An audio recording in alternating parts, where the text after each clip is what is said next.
Hi மக்களே, welcome to PKM Lakshmi channel. இன்றைக்கி நம்ம சேனலில் என்ன பார்க்க போகிறோன்னா, சூப்பரான மாடித்தோட்ட அறுவடை. இந்த மாடித்தோட்டம் அறுவடைங்கும் போதே உங்களுக்கு ஹாப்பியாக இருக்கும், பார்க்குற உங்களுக்கும் ஹாப்பியாக இருக்கும், ஹார்வெஸ்ட் பண்ணுற எனக்குமே ஹாப்பியாக இருக்கும். எப்போவுமே செடிகள் மட்டும் அழகு இல்லை, அதோட கலருமே ரொம்பவே அழகாக இருக்கும். இந்த க்ரீனஸ் நம்ம மைண்டு அவ்வளோ ஒரு பாசிட்டிவ் வைப்பு கொடுக்குது அப்படின்னு சொல்லியிருக்காங்க ஆராய்ச்சி பண்ணி. நிஜமாவே சொல்கிறேங்க, இந்த க்ரீனஸ் எல்லாம் பார்க்கும்போது நமக்கு இருக்கிற கவலைகள்லாம் தீர்ந்து போயிடும். அதனால தான் நான் திரும்ப திரும்ப எல்லாருக்குமே சொல்கிறேன், ஒரு 10 தொட்டியாவது நீங்கள் உங்கள் கொஞ்சம் இடம் இருந்தாலும் வைங்க. அது உங்கள் மனசுக்கு நிம்மதி தரும். அப்படின்னு நீங்கள் யாருமே இல்லைங்கிற ஒரு ஃபீல் உங்களுக்கு இல்லாமல் இருக்கணுன்னாக்கா, கண்டிப்பாக இந்த செடிகள் உங்களுக்கு ஒரு நல்ல ஃப்ரெண்டாக இருக்கும்னு நான் அதனால தான் திரும்ப திரும்ப நான் சொல்லிகிட்ருக்கேன். என்னோட அனுபவபூர்வமான உண்மை. நான் கவலையாக இருந்தாலும் இந்த செடிகளோட பேசுவேன் அப்படின்னு சொன்னால் உங்களுக்கு எத்தனை பேருக்கு காமெடியாக இருக்கும்னு தெரியல. உண்மையாகவே என்னோட கவலைகளை இந்த செடிகள் கிட்ட தான் பகிர்வேன். அது ஏதோ கேட்குற மாதிரி கேட்டு எனக்கு சரி நீ கவலைப்படாமல் இரு அப்படின்னு சொல்கிற மாதிரி எனக்கு இருக்கும். இதே நான் மனுஷங்கக்கிட்டேயும் நான் நிறைய பேர்கிட்ட சொல்லியிருக்கேன். இவளுக்கு வேறு வேலையே இல்லை, எப்போ பாரு இது புழம்பிகிட்டே இருக்கிறா அப்படிங்கிற மாதிரி தான் மைண்டில் யோசிப்பாங்களா என்னன்னு தெரியல. அவங்களோட நான் ஒரு கஷ்டத்தை நம்ம சொல்கிறோம் அப்படின்னாவே அவங்களோட ரியாக்ஷன் அதுவாக தான் இருக்கும்னு நம்மளால் உணர முடியும், கண்டிப்பாக உணர முடியும். ஏன்னா அவங்களோட ஆக்டிவ் இதெல்லாம் நமக்கு தெரியும். ஆனால் இந்த செடிகள்லாம் பார்த்திங்கன்னா, இதுக்கிட்ட நான் பேசும்போது எனக்கு இது ஆறுதல் சொல்கிற மாதிரியே தான் இருக்கும். அதோட நமக்கு ஹார்வெஸ்ட்டுமே அன்பாக அள்ளி கொடுக்கும். இது வேங்கேரி கத்திரி. இந்த வேங்கேரி கத்திரி நான் 2 செடி வச்சேன். 2 செடியில் 1 செடி தான் வந்தது. இதுலேருந்து விதைகள் கலெக்ட் பண்ணி கண்டிப்பாக எல்லாருக்கும் கொடுக்கணுன்னு இருக்கிறேன். அப்புறம் பார்த்திங்கன்னா, இது வெள்ளை குண்டு கத்திரி. இது ரொம்பவே ருசியாக இருக்கும். வேங்கேரி கத்திரியும் இந்த வெள்ளை குண்டு கத்திரியும் அப்புறம் ஒரு நீட்டு ஊதா கத்திரி, இது 3மே ரொம்பவே டேஸ்ட்டான ரகம். அதனால தான் என்னோடய மாடி தோட்டத்தில் நான் இது வச்சுருக்கிறேன். இந்த பாருங்கள், ஊதா, நீட்டு கத்திரி, அப்புறம் வேங்கேரி கத்திரி, குண்டு கத்திரி, வெள்ளை குண்டு கத்திரி அதையும் ஹார்வெஸ்ட் பண்ணியாச்சு. அப்புறம் ஒரே ஒரு ஃப்ரூட் மட்டும் இருந்தது. ஆல்ரெடி பார்த்திங்கன்னா நம்ம 3 இதோட 4வது வாட்டி ட்ராகன் ஃப்ரூட் ஹார்வெஸ்ட் பண்ணுறோம். ஹாப்பியாக இருக்குது. ஏன்னா நமக்கு தொடர்ச்சியாக ட்ராகன் ஃப்ரூட் கொடுக்குது. நிறைய இன்னும் மொட்டு வச்சுருக்குதுங்க, இன்னும் மொட்டு வச்சுருக்குது. இந்த கத்திரியுமே பார்த்திங்கன்னா கொத்து கொத்தாக காய்க்கிற ரகம் தான். ரொம்பவே ருசியாக இருக்கும்.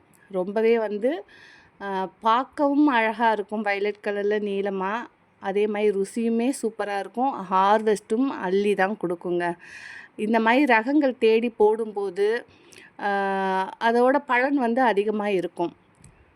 எல்லா செடிகள்லேயும் இந்த மாதிரி நிறைய காய் கொடுக்குமானா அப்படிலாம் கிடையாது. ஒரு சில ரகங்கள் மட்டும் நமக்கு கொத்து கொத்தாக காய்கள் அள்ளி கொடுக்கும். ஒரு சில ரகங்கள் ஹார்வெஸ்ட் கம்மியாக கொடுக்கும். செடிகள் நல்லா பெருசாக இருக்கும், ஆனால் ஹார்வெஸ்ட் கம்மியாக கொடுக்கும். இது பாருங்கள், இது காய்ச்சி முடிஞ்சிருச்சு. நீட்டு காராமணி நல்லா 1.25 அடி வருதுங்க. நல்லா பயங்கர ஹைட்டாக இருந்தது முதல்ல, அப்படியே இப்போ 1 அடி ஆயிடுச்சு. இருக்க இருக்க இதோட மண்ணில் இருக்கிற சத்து போயிடுச்சு, இல்லை ஹார்வெஸ்ட் முடிய போகுது அப்படின்னாவே உங்களுக்கு காய்கள் சின்ன சின்னதாக வரும், அதுக்கப்புறம் செத்து போயிடும்.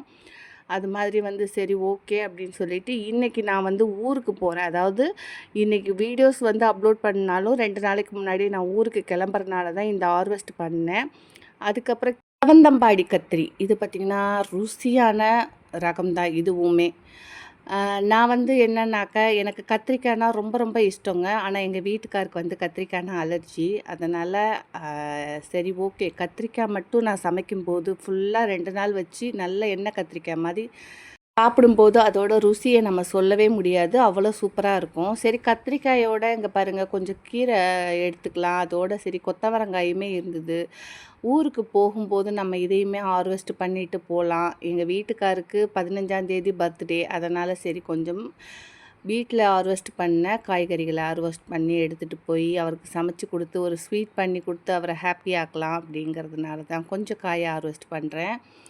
இந்த செடிகள் எனக்கு மனுஷங்கக்கிட்ட கொடுக்குற அன்பு குப்பையாக தான் போகுது. இந்த செடிகள்கிட்ட கொடுக்குற அன்பு நமக்கு அன்பளிப்பாக ஆகுது.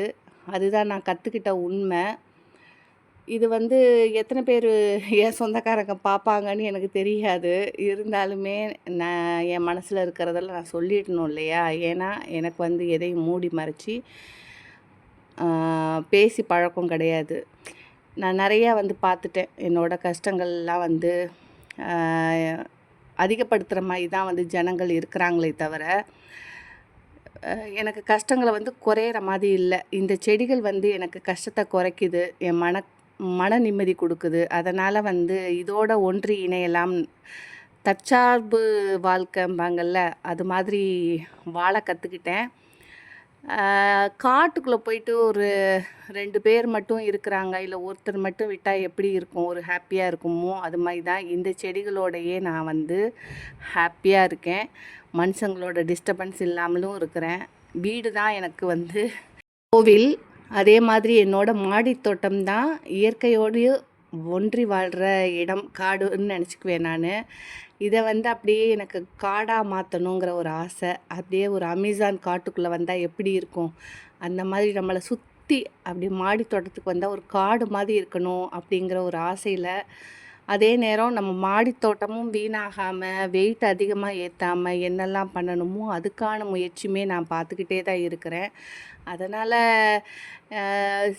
வெயிட்டு நிறைய ஏற்றுனாக்க மாடி ப்ராப்ளம் ஆகுமான்னு கேட்டாக்க, நம்ம அந்தளவு வந்து உங்களுக்கு பில்டிங் ஸ்ட்ராங்காக இருக்கணும். அப்போ தான் வந்து நீங்கள் இந்தளவு ஏற்ற முடியும். என்னோடய வீடு வந்து கொஞ்சம் ஸ்ட்ராங்காக போட்டிருக்கறனால தான் இதெல்லாம் நான் பார்த்துட்ருக்குறேன். பழைய வீடாக இருக்குன்னா வெயிட் கம்மியாக இருக்கிற மாதிரி ஒரு குறிப்பிட்ட தொட்டி வச்சு வளர்க்கலாம். எனக்கு வந்து இப்போ பார்த்திங்கன்னா நிறைய கீரை எடுத்துகிட்டு போகலாம். அதே நேரம் இங்கே பக்கத்தில் இருக்கிற எல்லாருக்குமே வந்து கீரைகள் வந்து கொடுக்கலான்னு சொல்லிவிட்டு இன்றைக்கி மட்டும் 3 கட்டு கீரை மாடியில் தான் வந்து தண்ணி ஊற்ற சொல்லியிருந்தேன். அவங்களுக்கு ஒரு கட்டு கீரை, அப்புறம் நம்ம வீடு பக்கத்தில் இருக்கிற ஒருத்தங்களுக்கு அவங்களுக்கு ஒரு கட்டு கீரை, நான் ஊருக்கு எடுத்துகிட்டு போகிறதுக்கான ஒரு கட்டு கீரை, அந்த மாதிரி பறிச்சுக்கிட்டேன். அப்புறம் கொஞ்சம் கருவேப்பிலை எடுத்துக்கிட்டேன். கருவேப்பிலை இல்லாமல் எந்த சமையலும் வந்து ருசியாக இருக்காது. அதனால் நம்ம அன்றாடம் வந்து இந்த மாதிரி ஃப்ரெஷ்ஷாக கருவேப்பிலை பறிக்கும்போது அதோட வாசனையும் மருத்துவ குணமும் அதிகம். அதே மாதிரி சுடக்கு தக்காளி, இந்த சொடக்கு தக்காளி காரக்குழம்போட போட்டோம்னா அவ்வளோ மருத்துவ குணங்க. இதெல்லாம் வந்து ஃபாரினுக்கே வந்து எத்தனையோ 1000 கொடுத்து ஏற்றுறாங்க. நம்ம வீட்டுக்குள்ளே காட்டுக்குள்ளேன்ட்டு அப்படியே சுற்றி கிடக்குது. ஆனால் அதெல்லாம் யாருமே காட்டு செடி மாதிரி கடந்து போவோம். அது மாதிரி போகக்கூடாது. நம்மளை சுற்றி இருக்கிற செடிங்கள்லேயே ஏகப்பட்ட மருத்துவ குணம் இருக்குது. அப்புறம் இப்போ பார்த்திங்கனாக்கா, சரி காய்கறி மட்டும் ஹார்வெஸ்ட் பண்ணால் பத்தாது, காய்கறி ஹார்வெஸ்ட் பண்ணியாச்சு. கொஞ்சம் பூக்களையுமே ஹார்வெஸ்ட் பண்ணலான்னு சொல்லிவிட்டு அந்த பூக்களையுமே நான் பறிச்சுக்கிட்டேன் சாமிக்கு வைக்கிறதுக்காக. அது மட்டும் இல்லை, இங்கே பார்த்திங்களா அந்த வெள்ளை கலர் ரோஸ்லேயே வந்து 2 ரகம் இருக்குது. வெள்ளை, அப்புறம் ஒரு மாதிரி சாண்டல் கலரில் பிங்க் கலந்த பார்ட்ரு மாதிரி இருக்கும், ரொம்பவே நல்லாயிருக்கும். அதுவுமே இருக்குது. நான் ரோஸில் வந்து பார்த்திங்கன்னா 12 ரகம் வச்சுருக்கேன். அதில் இப்போ வந்து பார்த்திங்கன்னா 3, 4 ரகம் பூத்துக்கிட்டே இருக்குது. மீதி ரோஸ் வந்து எதனால் பூக்காமல் இருக்குதுன்னு கேட்டிங்கன்னா, நல்லா ஃபுல்லாக மொட்டை அடித்து விட்டேன், ட்ரிம் பண்ணி விட்டுட்டேன். அதனால் செடிகள் தழைஞ்சு வருது. இனிமே தான் நமக்கு நிறையா பூக்கள் கொடுக்கும். அதோட பீக்கங்காய் பார்த்திங்களா, அப்படியே கொத்து கொத்தாக இருக்குது. அதில் ஒரு 2 பீக்கங்காய் நல்லா ஓரளவு விளைஞ்சி வந்துட்டுருக்கு. கொத்து கொத்தாக இருக்குது பீக்கங்காய், ஒன்று மஞ்சள் அடிச்சிருக்குன்னா அப்படியே விடக்கூடாது. அதை கட் பண்ணி தூக்கி போட்டுடணும். அப்போ தான் வந்து பக்கத்தில் இருக்கிற அந்த வளர்ந்து வர பீக்கங்காவுக்கு சத்து கிடைக்கும். அதே மாதிரி கொடி வகையில் வந்து காய்கிற இலைகளை அப்பப்போ வந்து நீங்கள் கட் பண்ணலைன்னா தேவையில்லாத அந்த சத்துக்கள் எல்லாமே அந்த காய்ந்த இலைகள் எடுத்துக்கும். அது நிறைய பேருக்கு தெரியறது கிடையாது. கொஞ்சம் வீடியோ வந்து கிளாரிட்டி இருக்காது. ஏன்னா நான் ஒரு கையில் ஃபோன் வச்சுக்கிட்டு ஹார்வெஸ்ட் பண்ணுறதுனால பெருசாக என்னால் கரெக்டாக கேமராவை பிடிக்க முடியல. அதனால் சின்ன சின்ன மிஸ்டேக் இருக்கும், அட்ஜஸ்ட் பண்ணிக்கோங்க. நெக்ஸ்ட்லேருந்து கரெக்டாக வீடியோஸ் அப்லோட் பண்ணுற மாதிரி பார்த்துக்கிறேன். அப்புறம் கோவக்காய் பொறுத்த வரைக்கும் ரெகுலராகவே ஒரு 5, 6 காய் தான் கிடைக்குது. ஏன்னா செடி சின்ன கொடிங்கிறதுனால. அதனால் அடுத்து இன்னொரு கட்டிங் பதியம் போட்டு ஒரு பக்கமாக வச்சு அதிலிருந்து 2 கொடியிலேருந்து ஏறினா மட்டும்தான் நிறைய காய் கிடைக்கும்னு நினைக்கிறேன். இல்லை கொஞ்சம் கொடி வந்து படர்ந்து போகணும். கொடி படர்றதுக்கான இடங்கள் நான் கொடுக்கல. ஏன்னா இதுவே பார்த்திங்கன்னா எனக்கு அமேசான் காடு மாதிரி ஆகிப்போச்சு. அதில் கொடி வந்து கரெக்டாக ப்ராப்பராக இனிமே தான் கட்டணும். ஆடிப்பட்டத்துக்கு பார்த்திங்கன்னா ஏகப்பட்ட விதைகள் போட்டாச்சு. சிகப்பு முள்ளங்கி, வெள்ளை முள்ளங்கி, வெண்டைக்காயில் 2 ரகம், கத்திரிக்காயில் 11 ரகம், இப்படின்னு நிறைய விதைகள் போட்டு வச்சுருக்கிறதுனால பார்த்திங்கன்னா சூப்பராக ஜம்முன்னு வந்துக்கிட்டே இருக்கிறாங்க. அதை பார்க்குறதுக்கே அவ்வளோ கண்ணுக்கு குளிர்ச்சியாக இருக்குது. இதில் அரடி ஜானில் உள்ள சிகப்பு வெண்டையும் இருக்குது. நல்லா ஒரு 3 அடி 4 அடி போயிட்டு காய்க்கிற ரகமும் இருக்குது. 7 அடி 8 அடி போய் காய்க்கிற ரகமும் இருக்குது. ஆனால் நான் வந்து என்ன பண்ணுவேன்னா, என்னோடய மாடி தோட்டத்துக்கு இந்த அரடி 3/4 அடியோட போதும். அதில் வர்ற சிகப்பு வெண்டையை தான் நான் வந்து நிறைய டைம் போடுவேன். இந்த வாட்டி நான் அப்படி தான் வந்து போட்டு வச்சுருக்கிறேன். இந்த கருவேப்பிலைய பறிக்கும்போது இருக்கிற வாசனை யாருமே வந்து அனுபவிச்சு முடியாத ஒரு நறுமணம்ங்க. அவ்வளோ ஒரு வாசமாக இருக்கும். இந்த ஒன்றுக்கே கஷ்டப்படலாம், எவ்வளோ வேணால் கஷ்டப்படலாங்கிற மாதிரி இருக்கும். அதோட நான் கொஞ்சம் இங்கே பொன்னாங்கண்ணி கூட இருக்குது. இன்னொரு நாள் தான் ஹார்வெஸ்ட் பண்ணணும்னு இருக்கேன். இன்னும் நிறைய மாடித்தோட்ட வேலைகள் அப்பப்போ இருந்துக்கிட்டே தான் இருக்குது. வேலைகள் வந்து நானே வீட்லேயும் வேலை செய்கிறதுனால தோட்டத்தில் வேலை செய்கிறது கொஞ்சம் கடினமாக தான் இருக்குது. இருந்தாலும் பரவாயில்ல. நமக்கு வந்து பிடித்த வேலைகளை செய்யும்போது நமக்கு கொஞ்சம் மைண்டுக்கு அதாவது வேலை செஞ்சாக்கா அந்த கொஞ்ச நேரம் ஒரு 2 ஹவர்ஸ் வேலை பார்க்குறோம் அப்படின்னா ஒரு 10 நிமிஷம் ரெஸ்ட் எடுக்கிறது இல்லையா? அது மாதிரி நாள் ஃபுல்லாக கஷ்டப்பட்டாலும் கூட இந்த மாடியில் செய்கிற அந்த 1.5 மணி நேரம் 2 மணி நேரம் வேலைகள் வந்து எனக்கு ரெஸ்ட்டுன்னு தான் நான் நினச்சிக்குவேன். ஏன்னா அவ்வளோ வந்து ஒரு ஹாப்பினஸ்ஸாக இருக்கும் இந்த மாடிக்கு வந்தேன்னா. இதே நான் அதாவது இந்த மாடி தோட்டம் வச்சதுக்கப்புறம் நான் ஃபோன் பார்க்குறது கம்மியாயிடுச்சு. டிவி நான் வந்து கட் பண்ணி 2 இயர்ஸ் ஆயிடுச்சு. டிவி வந்து நான் பார்க்குறதே கிடையாது சுத்தமாகவே.